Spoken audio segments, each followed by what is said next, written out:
Magandang mga ginagawa ng ating pamahalaan dito sa Maynila guys regarding dito sa pagpapabuti ng kalusugan ng kanilang mga mamamayan. Ito nga guys, nadaanan ko ito nung ako ay nag-jogging kaninang umaga doon sa may Rizal Park. So habang nagpapahinga ako, naglalakad-lakad, so nadaanan ko sila dito.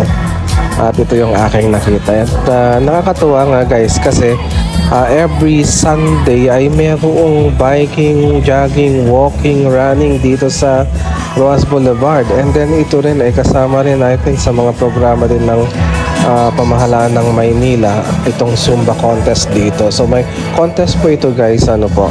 So maraming mga sumali po dito.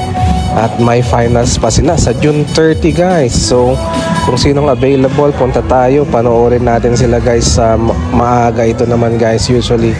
So June 30 guys, I think yun yung na-announce kanina unless otherwise magbago. Pero ganun pa man, yun yung patuloy yung contest naman guys. So merong finals dito na magaganap sa June 30 ayon sa aking napakinggan kanina na announcement. Kaya ayan, nakakatuwa sila guys. Tara, panoorin natin sila guys, abangan.